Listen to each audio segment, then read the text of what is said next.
月11日与上海男篮的比赛，已经让广大的球迷忍无可忍，让徐场所下课的声音也是震耳欲聋。可以说山东高速在一开始让龚小兵下课就是一个错误，不用进行解释。上赛季阵容存在严重缺陷，在欠薪的情况下都能拿到第4名，而本赛季实力有所增强的情况下，现在只能排在第10名，进入季后赛也是非常有难度。不得不说山东高速的倒退，山东高速必须为他们的不职业买单，山东高速必须要换主教练了。徐场所真的不适合山东男篮，是继续坚持还是有所改变？好好想想吧。徐场所现在的帅位已经是岌岌可危了，从上一场山东男篮球员的表情就已经看出来了，球员们都非常的茫然，都不知道为什么变成这样。与前几天大胜上海队的那支山东男篮还是同一支球队吗？攻也攻不上去，守也守不住，有机会也投下镜，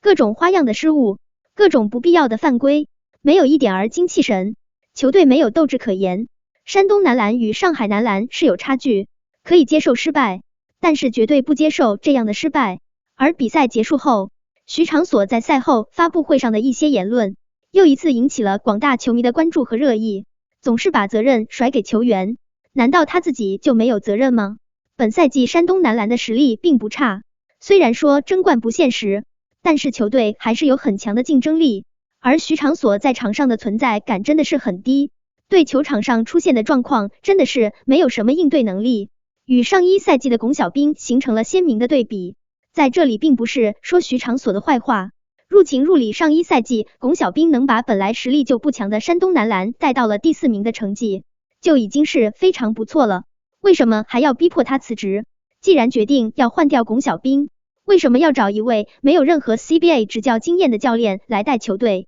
即使是与龚小兵的执教理念有冲突，在没有找好新主教练的情况下，为了球队就不能妥协。本赛季是过渡期，完全可以再让龚小兵先带一带，等到找到更加好的教练再换也不迟。就是赛季快开始的时候仓促的接受龚小兵辞职，再仓促的找一位没有经验的教练来，真的是非常不专业。即使是你不差钱，也不能这样对球队不负责任呀。现在山东高速真的还没有一个很好的建队计划，现在有一种打到哪里算哪里的感觉。现在即使是要换主教练，也找不到好的教练，谁给接受这样的烂摊子呀？龚鲁明把责任还推到了龚小兵的身上，说龚小兵给他留下了烂摊子，人家上一赛季拿着那么烂的阵容都能打到第4名，你有这本事吗？第2阶段龚鲁明是来到了球队中，但是对于球队有什么帮助吗？球队想效仿辽宁队的教练组模式，但是真的是东施效颦，